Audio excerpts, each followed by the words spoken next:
Hello and welcome to this ETOA webinar on the summer season and looking ahead. My name's Rachel Reed. I'm Director of Insight here at ETOA, and I am delighted to be joined by Olivier Ponti of ForwardKeys for a data-driven look at where Europe is now and what is on the horizon. I also have with me Tom Jenkins, our CEO. After Olivier's presentation, Tom's going to reflect on some of the key challenges the industry's faced over the summer and when we might see resolutions. So hello, Olivier. Hello, Tom. Hi there. Hi, Rachel. And before we begin, I should say that Olivier's presentation will be available afterwards, as will a recording of the session today. Please also feel free to submit questions via the chat facility, and we'll answer as many of those as we can towards the end of the webinar. And before we begin, as you can see on the screen there, we're running this webinar in the run-up to the Global European Marketplace, or GEM, as many of you will know it. This is our biggest networking event of the year. We're delighted to be hosting it in person again in London on the 3rd and 4th of November. And we will be covering some of the topics that are raised in this webinar in a little bit more detail at the industry briefing on the 3rd of November, where once again ForwardKeys will be there with updates. So we are delighted they'll be joining us there again. So if you haven't registered for GEM, do please go ahead and do so on our website. I'm reliably informed by the events team that there are not many places left. So get your skates on if you haven't done so. And register for GEM. We would be delighted to welcome you there. So, as I say, the summer 22 season has been the first one in 3 years now where the travel restrictions have been largely lifted. We're fortunate via our partnership with ForwardKeys to have access to airline search and booking data that can give us a really clear picture of what's gone on over the summer, as well as what's likely to happen in the near and mid-term future. And so with that, I would like to hand over to you, Olivier, to fill us in on the situation. Hi, good morning, everybody. Thanks to ETOA for having us back, and thanks to all of you for tuning in. We're all getting tired of online events, so I'm thrilled to see so many of you could make it. We really do appreciate your interest and continuous support. Now, when we planned this webinar with ETOA, we were thinking that now would be a perfect time to reconnect, as the start of September is a classic moment when plenty of travel professionals are feeling the pain of what I'd call a data gap. What is a data gap? Well, in short, a situation when you have data about your own performance this summer, but you're unable to put them into perspective because the official statistics for your destination won't be available before 1 or 2 months at best. With the changes that have shaken up the travel industry over the past 2 years, it's crucial to know just how you fit into the global picture. And it's also key to understand what the future has in store. Now, in the next 20 minutes, I'll be doing my utmost to shed some light on those questions. We'll also focus on some traveler profiles that could work as accelerators for the recovery of your business or destination. We'll take a look at the development of business travel, see whether multi-destination trips are back on track for long-haul travelers, take a sneak peek at current bookings for the autumn and Christmas holidays, and reflect on the short and mid-term impact of airports and airlines' operational challenges on travel recovery. So yes, we've got a lot of ground to cover. Let's get started. But hang on, before I start, just a few words about the kind of data we use and what we do. As much as I hope you're all familiar with ForwardKeys, this may not be the case for all participants. ForwardKeys is a travel analytics company specializing in air travel. On the supply side, we know when and where airlines intend to fly and how many seats they schedule. On the demand side, we monitor searches carried out before a trip, the bookings made, and the tickets issued, all of this in near real time. So in short, we predict the future with a data-powered crystal ball that actually works. Now that we're clear on the data, here is what it's shown us. And we'll start with a review of the summer season, which is, as you're well aware, of critical importance for most businesses in the travel industry. The good news is that we've seen an acceleration of travel recovery during the summer. with July and August looking much better than the first half of the year. This trend is true for all world regions. Europe is catching up with the Americas, Africa, and the Middle East. Note that these figures you can see on this map include Russia, Belarus, and Ukraine. When removing them from the picture, international arrivals to Europe were 26% behind 2019 levels, on par with the Americas, Africa, and the Middle East, all 24% behind pre-pandemic levels. Just by looking at this chart, we get a good sense of what's missing for travel recovery to move on to the next level: a rebound of the Asia-Pacific region, both as destination and source market. That's the bad news. Even though the situation has improved over the summer, we're clearly not there yet. Travelers from China, Japan, or South Korea, for example, are still sorely missing. Zooming in on Europe, it becomes clear that recovery has not been homogeneous across the continent. Southern Europe is still leading the way, with Turkey and Greece both seeing growth in July, August compared with 2019. Travel to Albania was also up by 28%, but based on comparatively small volumes. It's also worth noting the good performance of Slovenia, just 7% down, Iceland, 8% down, and Portugal, 10% down. On the other hand, we can also see that Central and Eastern European destinations are still negatively impacted by their proximity to Russia and the Ukrainian conflict. Zooming in even further and reviewing the performances of key European metropolises, a pattern is emerging. With sun and sea destinations like Istanbul and Athens showing greater resilience than more hardcore urban hotspots such as Madrid and Paris. We'll get back to this later on in the presentation. You may have already spotted Reykjavik in the top 3 and find plenty of reasons why it does not qualify as a sun and sea destination. You'd be right, of course. It is a notable exception to the trend we've just mentioned, only 8% below 2019 levels, a very good performance due to its success in capitalizing on the eagerness to travel from the US. To wind up this slide, although there's no doubt that Southern Europe is driving the recovery, we have in fact seen a marked improvement on figures from Q2 across the continent as a whole. This is a direct consequence of the lifting of travel restrictions, which released pent-up demand. Let's keep in mind that, as Rachel mentioned, at the beginning of the year, most European countries had travel restrictions in place, which had a dampening effect on bookings. Fortunately, this has changed and the continent was open for business this summer. Removing travel restrictions is not enough to bring a destination back to pre-pandemic levels, but it is a necessary step. I believe this graph is a good illustration of this. Throughout the pandemic, there's been a very clear correlation between government-imposed travel restrictions and air travel. As countries across the world reopened their borders, we could see bookings for travel, the black line on this chart, going up.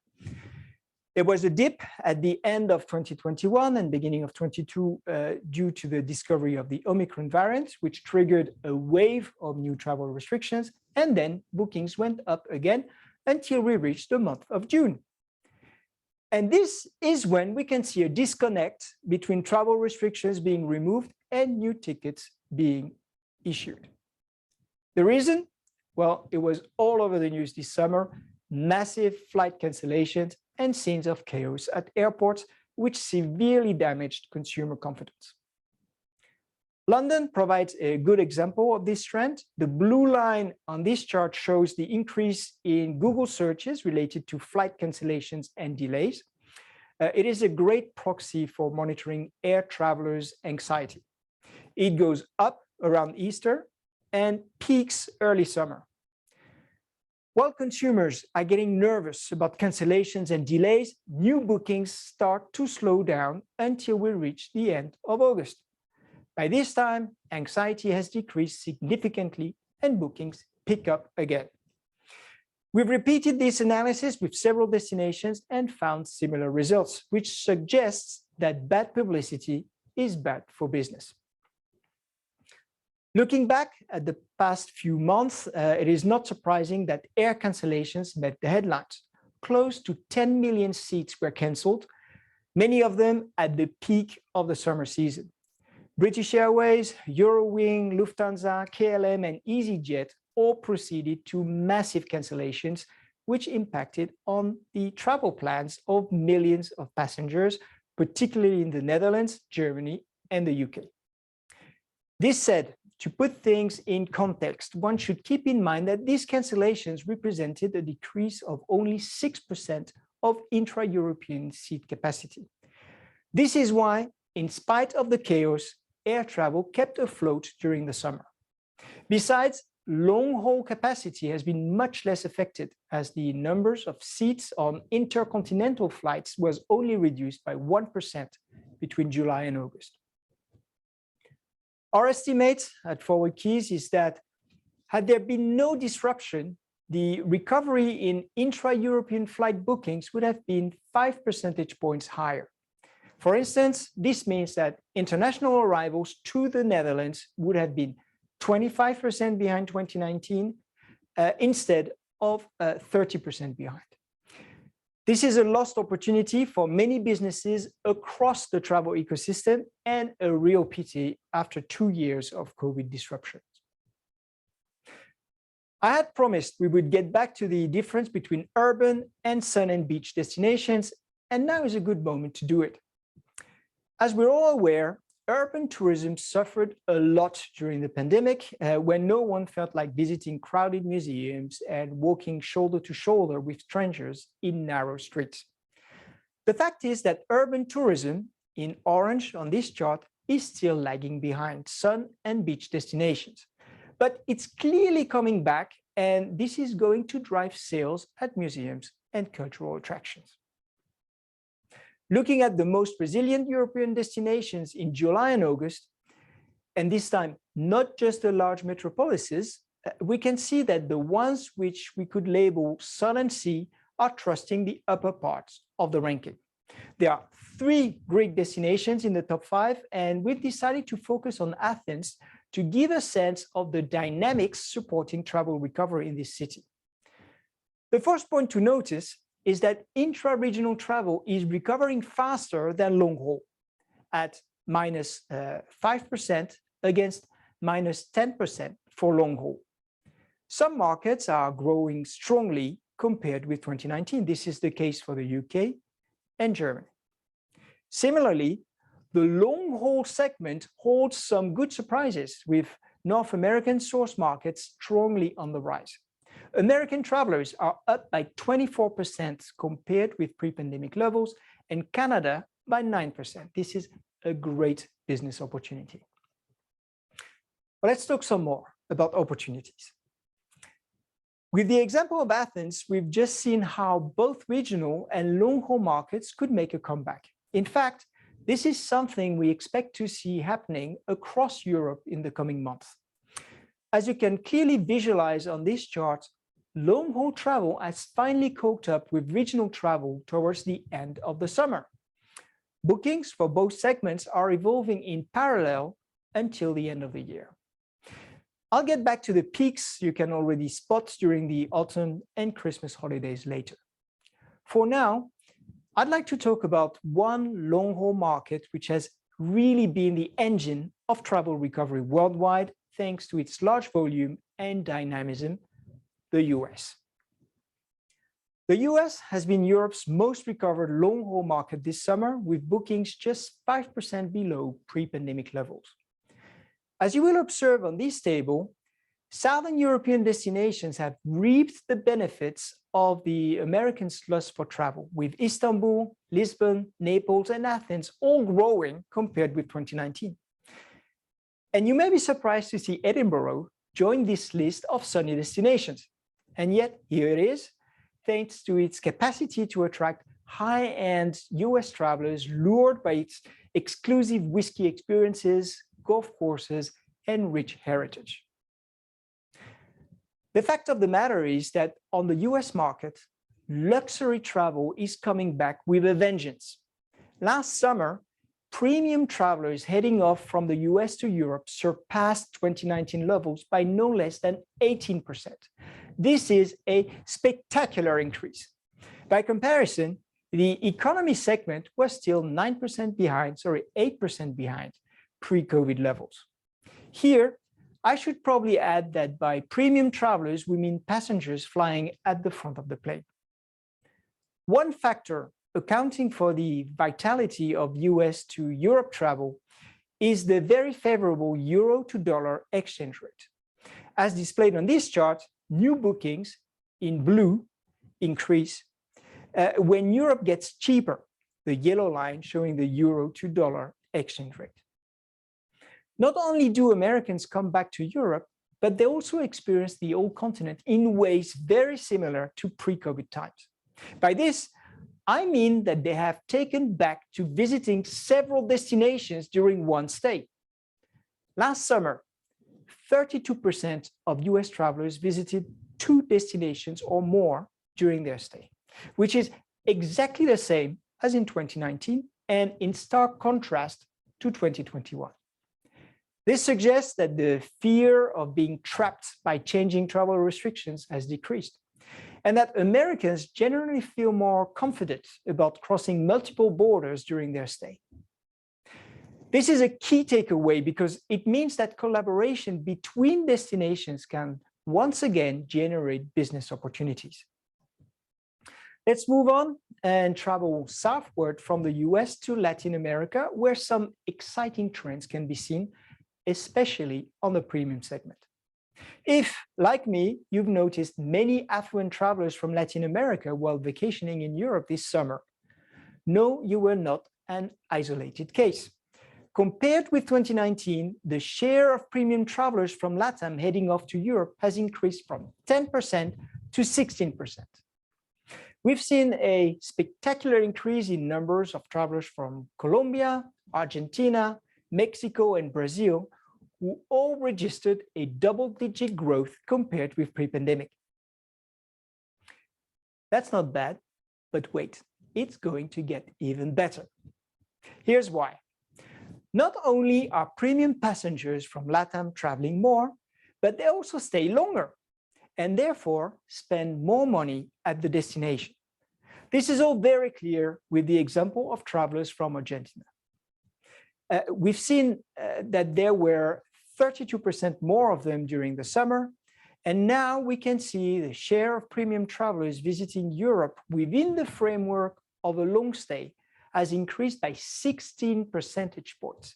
This means that 68% of premium travelers from Argentina, 58% of premium travelers from Argentina were in the Europe for 14 nights or more. Besides, most of them were traveling either as a couple, as families, or even as part of a group. This means that a broad array of travel businesses benefited from their expenditures. Now, time flies, and we still have one important topic to cover: the outlook for the remainder of the year. This is a sensitive topic because black clouds seem to be accumulating for the coming month. Recession is looming, inflation is on the loose, there are talks of possible gas shortages in Europe over the winter, and the war in Ukraine is here to stay. So how is this impacting on current bookings? Well, surprisingly, it is not having much of an impact so far. Looking at the autumn season, we can see recovery trends continuing in all world regions. Thanks to the FIFA World Cup in Qatar, current booking for a future international trip to Africa and the Middle East are just 3% behind pre-pandemic levels. Europe is 25% behind, that's including Russia, Ukraine, and Belarus, and the Americas 17% behind. The APAC region is also making progress. International business travel is also looking good and has caught up with leisure travel. Current bookings show similar levels of recovery, evolving hand in hand. It seems that in spite of uncertainties regarding the economic outlook and rising fares, people are still planning to travel to do business and meet at conferences. That's an excellent piece of news for the meeting industry, and after the damage done by COVID, they needed one. Our recovery map for autumn looks very similar to the one you saw for the summer, except that all figures look better. Southern Europe is still leading the way, with destinations getting ever closer to 2019 levels. Portugal, for example, is only 2% behind, and as to Turkey and Greece, they're posting even stronger growth rates. As far as we can tell, the coming months are going to see periods of very high travel intensity in between periods much quieter than in 2019. This raises question of whether airlines and airports will better be able to cope with peak seasons than during the summer. To get a sense of the extreme seasonality the travel sector can expect, let's take a look at future bookings from the UK. Clearly, despite the high cost of living and inflation rates rising, as well as airlines raising their fares, there's still demand to travel. On the book tickets to Greece from the UK during the half-term holidays in October are very much ahead of 2019 levels. This will certainly put airlines and airports under huge pressure. Whether they'll be able to cope remains to be seen, but I certainly do hope so. And in case you're wondering where the Brits would like to go, here's a sneak peek based on travel searches. It looks like the travel intent to the Canary Islands is high. So if your business is located in the area, get ready. And if not, now is a good time to figure out how to steal British travelers from the Canary Islands. Let's finish with a quick look at the winter season, understood as December to February. Booking levels are very much in line with what we've seen for the autumn, at 22% behind 2019. We can also see the same geographical patterns, with Southern Europe still in a strong position and France being almost back on track, only 11% behind pre-COVID levels. Most importantly, we're seeing high seasonality with a peak in bookings for the Christmas holidays, which is going to be yet another stress test for airports and airlines. Now that we've come to the end of this presentation, here are 3 takeaways I would like to let you with. First, the recovery of international travel is well underway in Europe, but the gap between Southern Europe and the rest of the continent remains. Second, the current market situation offers good opportunities for businesses able to tap into segments showing a high level of reactivation, such as premium travelers from the US or from Latin America. And finally, in spite of uncertainties regarding the economic outlook, travel demand to Europe is still accelerating. This is all very encouraging and leads us to cautious optimism. You can count on us to closely monitor the development of the situation. Now, I'll be happy to share our future insights via my LinkedIn account. So if we're not connected yet, there's never been a better time to visit my profile and press the follow button. Thank you, and back to you, Rachel.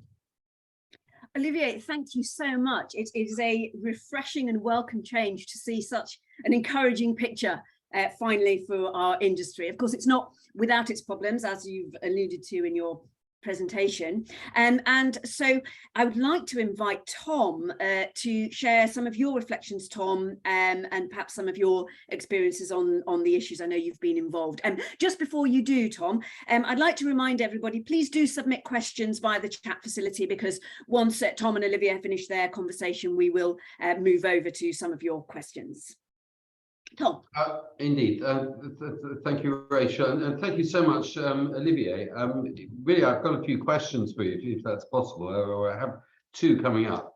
But I just wanted to stress how reassuring it is to hear what you're telling us. Not just that there is a recovery, but that the recovery is conforming to a pattern that we would almost anticipate.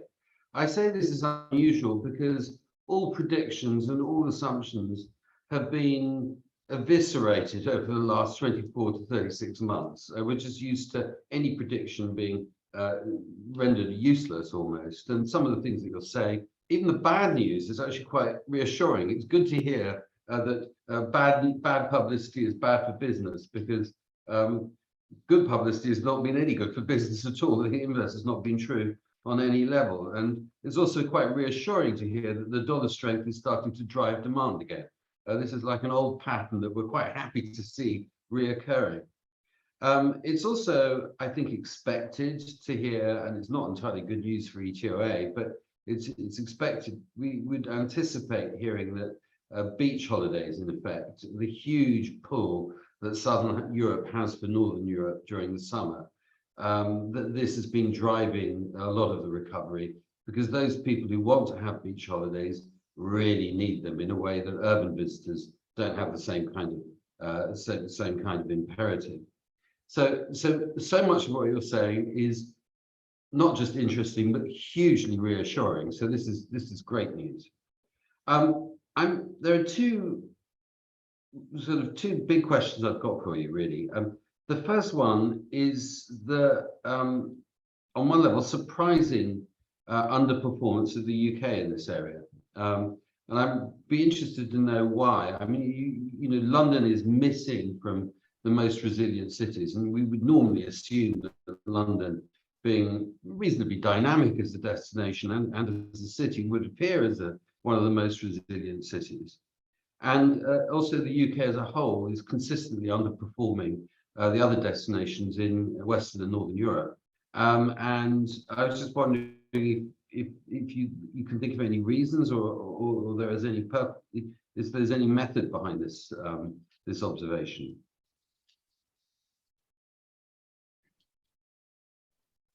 Yes. Before I answer your question, Tom, just a remark on what you were saying previously. When looking at the future, we're not sharing forecasts. We're looking at actual bookings and actual searches that have been performed. So yes, things can change. I think the past 3 years have taught us to expect the unexpected. So I'm sure things will change. But right now, the booking situation is looking very encouraging, and you're right. I think it's an excellent piece of news. Now, to answer your question about the UK, I think there are several parameters to take into account. First of all, a destination like London in the UK is clearly a key driver for the country, and it's very much relying on long-haul markets as it is on intra-regional markets. We've seen intra-regional markets reactivating. We've seen long-haul markets reactivating, but we've also seen that the APAC region was still very much lagging behind. So London, which is more dependent on travel from Asia than the sun and beach destination would be, is clearly affected by this lack of dynamism of the APAC region, which is why I mentioned in my presentation that for the world travel ecosystem to fully recover, we really do need APAC travelers. That's the first point. And the second point is that, as you will have noticed, UK airports and airlines have been a lot in the news lately because of the lack of preparation of the summer season. That's one of the places where the airport chaos has been the most severe, and I think it's taken its toll on inbound and outbound travel. The destination has lost a lot of last-minute bookings ahead of the summer because people just didn't want to get involved into, well, the mess that they'd seen on TV or that they'd read about in the newspaper. We know that some of the measures that were taken are still in place, like a cap on the number of air passengers that certain airports can welcome. Clearly, until these obstacles are removed, there will not be a full recovery of the destination. I hope this answers your question, at least partially. Indeed, you've answered it admirably, and I think you're quite right to issue the cautionary note. And at the end of your presentation rightly drew attention to the fact that we have all kinds of clouds on the horizon coming at us at considerable speed. And the assumptions that we're making, the things that we're seeing, should not mean that next year as a banker, there's a lot of uncertainty ahead. From ETOA's members' point of view, whilst they have a lot of business on the books for next year, the main volume of the scheduled traffic is yet to be won. The main booking season is going to be accelerating through September, October, and December, and through the first 3 or 4 months of next year. And that's when everything will be proved as to what's going to happen in 2023. I was fascinated by your slide on multi-destination visitors. This is obviously a topic close to ETOA's heart. We're here to sell Europe as a destination, and Europe is never so manifest as when people come and visit more than one country when coming here. I was just a bit intrigued by the slide. Am I right in thinking that really is an air ticketing measure? You've got a slide which shows some people presumably have booked a ticket. The bulk of people are booking tickets to one destination, which means they've got a return ticket to that destination. Then others have got tickets which involve multiple flights within Europe. But within that single destination bracket, there are going to be a lot of people who arrive, for instance, in, I don't know, Frankfurt, hire a car, and then go driving around the Netherlands, France, and back to Frankfurt. And that would not be captured in that data. This is simply the people who are flying. But even amongst those people who use air transport within Europe, a significant proportion are visiting 2 or more cities. Well, you've clarified that point for me. I really wonder if there are any questions emerging on the internet, Rachel. We've still got plenty of time for that discussion. Yes, absolutely. Lots of questions coming in here, and thank you for your reflections, Tom, as well. Obviously, it's been something we've been very closely involved in over the last 3 years. Olivier, I've got a couple of questions around the couple of long-haul markets, not asking for specific figures, obviously, to hand, but people are wondering also about Australia and New Zealand, because obviously the US, it's fantastic news about the recovery we're seeing from the US, and particularly in the luxury sector and the multi-destinations, which is fantastic. And I know obviously you mentioned about Asia in general being very slow to recover. A couple of people just asking whether you had an overall sense for Australia and New Zealand coming up. Coming back, that's I mean, those two markets are among the most dynamic in the region. We know that Europe is hugely appealing for Australians and New Zealanders, and the pent-up demand has really built up in these countries due to the very harsh travel restrictions that were in place.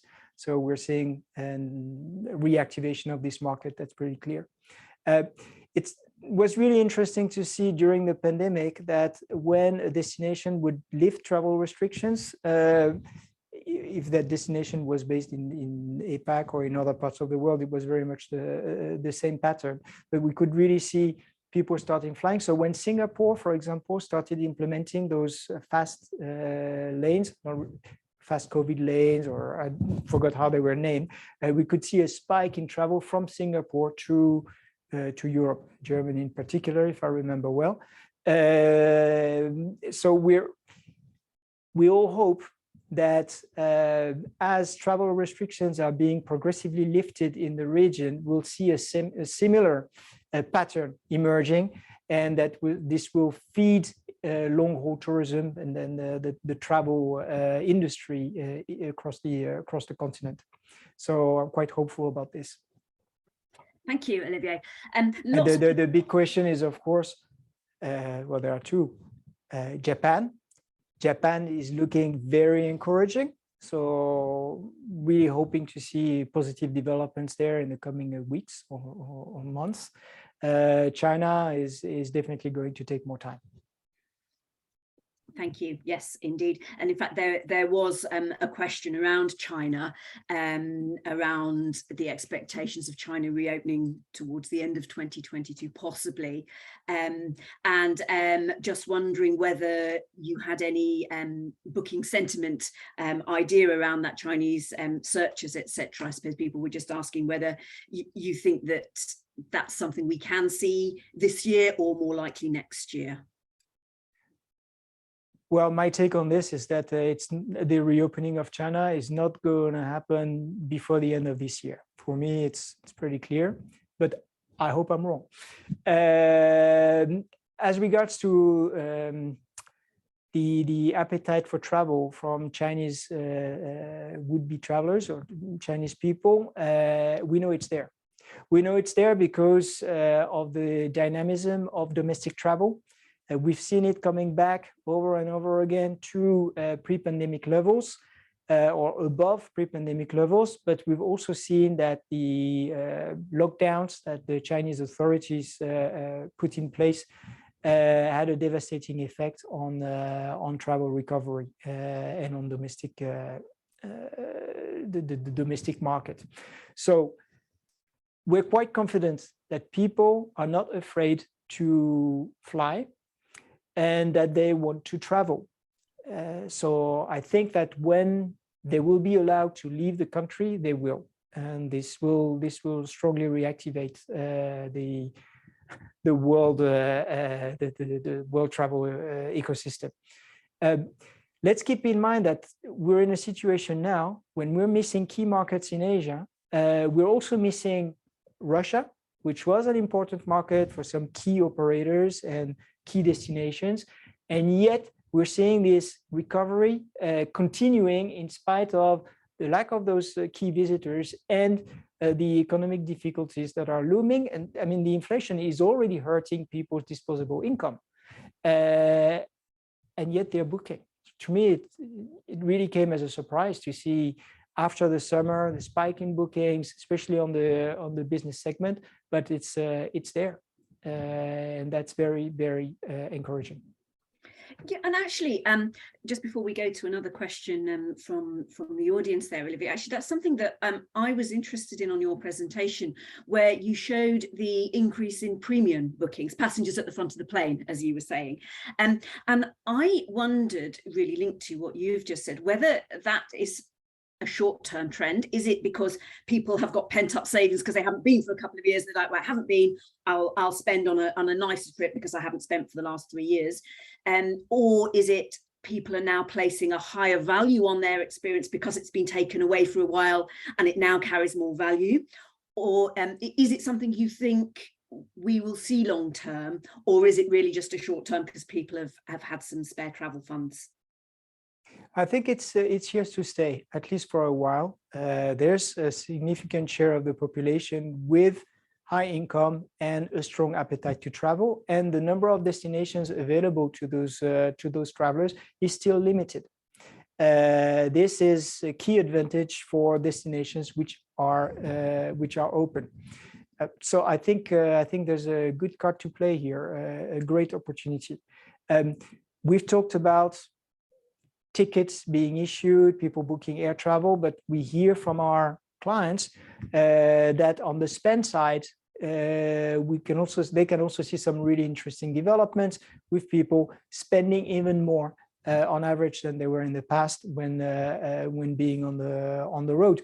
So clearly, this luxury segment has income, has willingness to travel, and really is ready to splash out.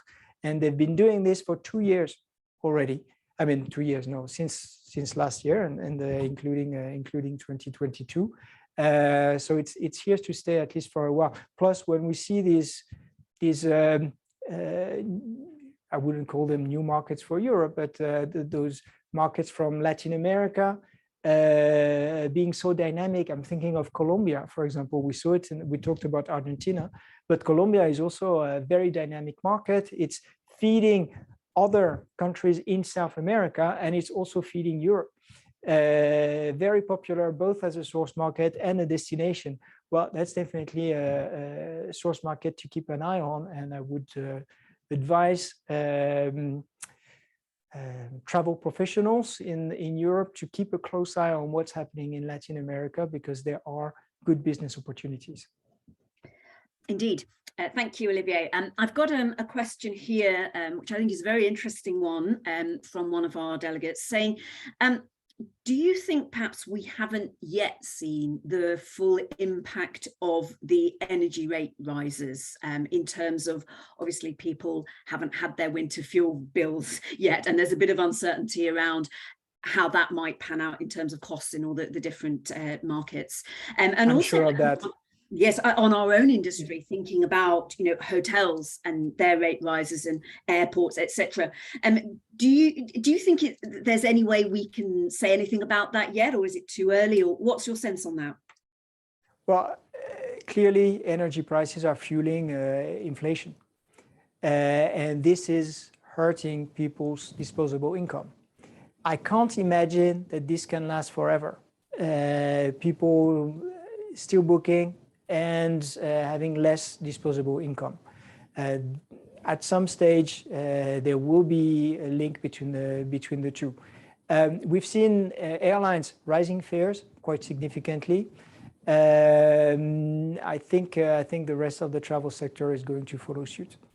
And as a matter of fact, we've already seen rates going up for a number of travel-related services. I think we've not seen the end of it, unfortunately. Yes, indeed. I fear you may be right about that. And I've got it. There's also, look, getting back to the airlines in particular, there was a bottleneck here for airlines. They were not able to provide the supply that would meet demand. So the fact that prices are rising is a natural mechanism. The question is, what will happen later this year when airlines will have things in order and hopefully be able to accommodate the demand. Now we'll see probably prices still quite high because of the energy, but the incredible rise in fares that we've observed over the past few months was the result of both rising energy prices and a shortage of planes and crew. Yes, yep, absolutely. And in fact, the staffing question is one that we will be covering in more detail at the industry briefing at GEM around the difficulties that we faced with re-recruiting and retraining, obviously a very, very big issue for this year. I've got a question here from Kari, really around the Nordic countries, because obviously you mentioned Reykjavik as being somewhat of an anomaly, very welcome anomaly, but just an observation that the rest of that zone seems to be suffering a bit compared with the pre-COVID. Do you have any sense of whether that is the case, and what might be the issues for that? Obviously not needing specific numbers, but just wondering really about the rest of the Nordics, which haven't featured thus far. Mm-hmm. Within the Nordics, as you mentioned, there are very different situations. I think Iceland is a totally different story than Finland, for example. Finland is very close to the Russian border. It's facing new challenges due to the fact that its aircraft cannot fly over Russia. It had developed, Finnair in particular, had developed a very strong and very ambitious strategy to connect with the Asia Pacific and turn Helsinki into one of the key hubs for Asian travelers flying to Europe. All of this is jeopardized by the war in Ukraine and the sanctions that have been put in place on both sides. So that puts Finland in a more difficult situation than it should have been, but that's a fact. So I think because of these reasons, it will be more difficult for Nordic countries to fully recover, especially on the long haul markets.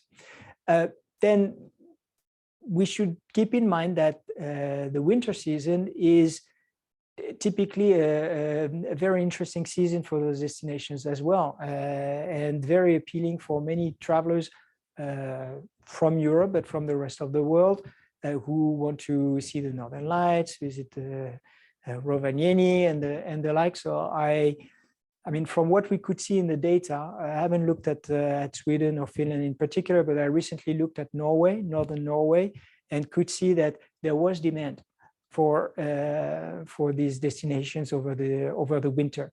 So I think it's going in the right direction, but those countries are taking longer to recover. Rachel, I would just agree with Olivier, and I would just stress that a really vital market for Scandinavia in summer is Japan, and this has been really removed from the equation. Not only because Japan has been largely locked down and not ready to travel yet, but also, as Olivier has pointed out, the main channel for people to arrive in Scandinavia is over Russia, and if that has been blocked up, it enormously increases the logistical complexity of getting to Scandinavia from some of the most important markets. So it's not surprising to see it suppressed. But I also share Olivier's optimism that when Japan comes back into the market, it looks very promising. If they can fly around the south through the Gulf, or even via Alaska, it's an old friend with lots and lots of well-established patterns of travel to Europe. And that's where we should be looking for the biggest recovery in the APEC region. Yep, absolutely. And actually, just following on, this is perhaps a question for both of you, another question from Ina in our audience. Moving on to actually the countries that are very close to Ukraine. Obviously, Olivier, you mentioned Finland struggling with having the border with Russia and some of the logistical problems that's presenting them with regards to visitors.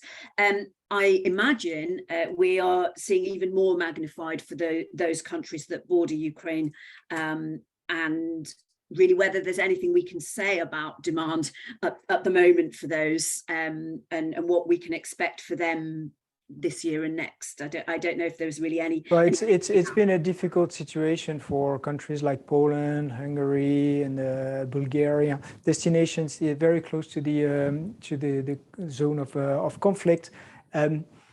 They were immediately hurt by the fears that people had about an extension of the conflict. Or it's true that seen from outside of Europe, it's really not clear how close Poland is from the war zone, or how close someone in Europe is from the war zone. Luckily, we could see that at the beginning of the conflict, it's not Europe as a whole that was considered as a potentially dangerous area, but just the countries across, bordering bordering the conflict zone, or Russia or Belarus.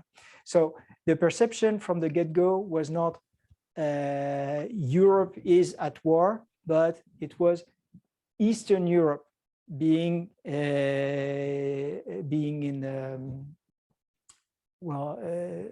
being potentially dangerous area. So that's good news for Europe as a whole. It could have been worse. That's of course very bad news for countries where the war is not raging, countries which are safe, that are very much willing to welcome tourists, and that are unable to do so because demand is still lagging. I think it will take time for people, especially again from local market, to realize that Ukraine is not Bulgaria. That Ukraine is not Bulgaria. That Poland is safe, and the likes. So I think the situation should improve over the coming months, but it's going to take time, and it's going to be difficult for the travel industry in these countries. Indeed, thanks, Olivier. Rachel, if I may, I think Olivier, you've summed it up beautifully. I think one of the great ironies for those people working in the travel industry in those countries is that the only information coming out about those countries is as a destination for refugees, not tourists.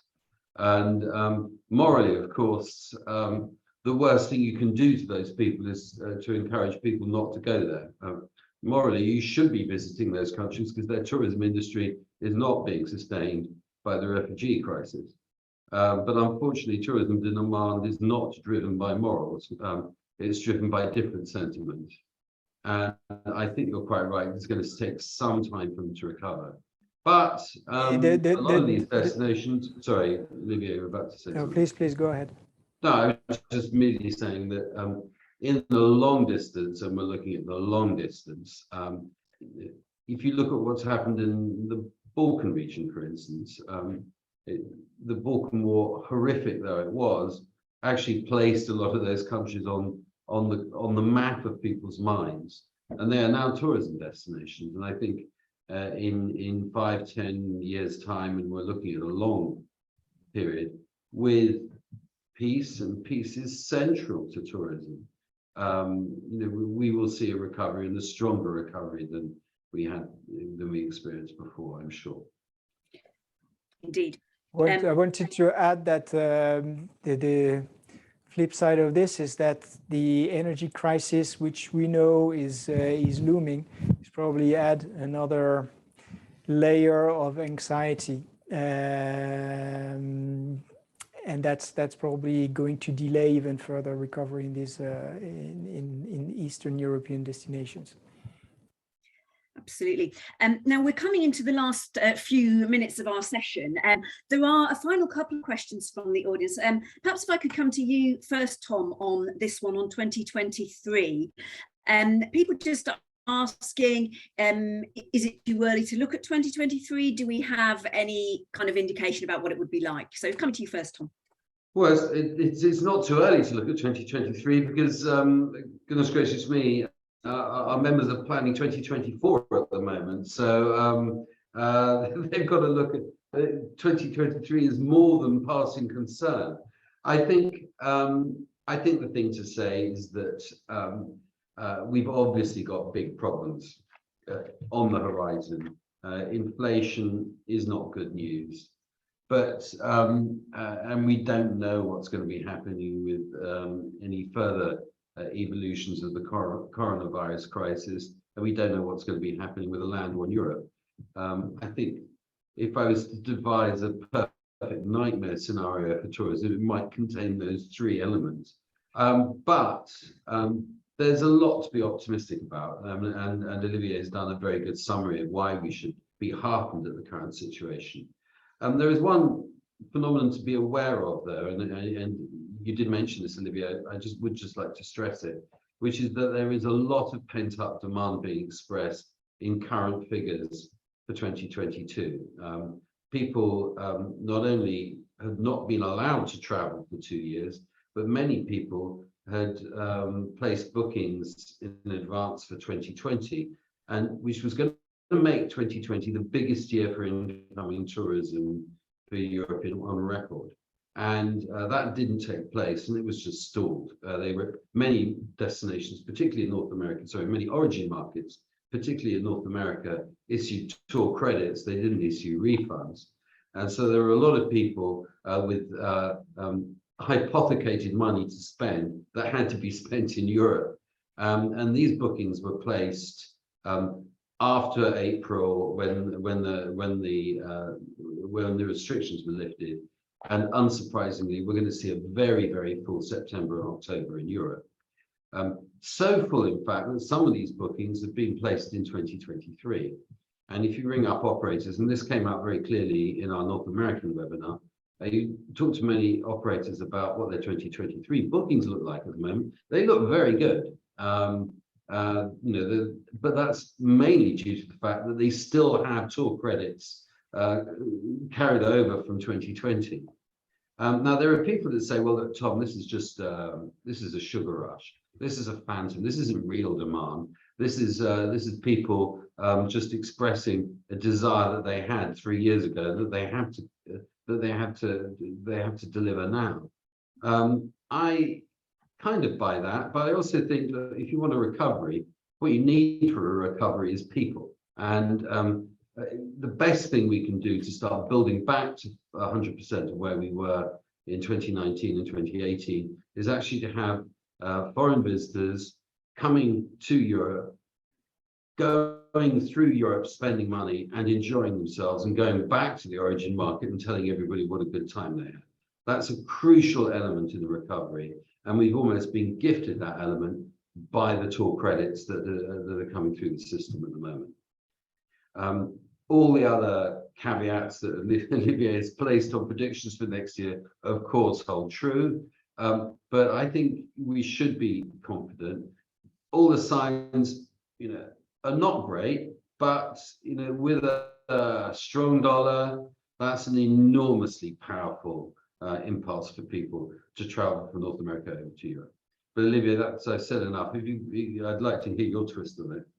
Well, building up on what you said, I mean, I think the presentation has shown that there were enough reasons to be cautiously optimistic about next year. I would say that, Europe has not all the cards in hand, but many cards in hand to make 2023 a good year.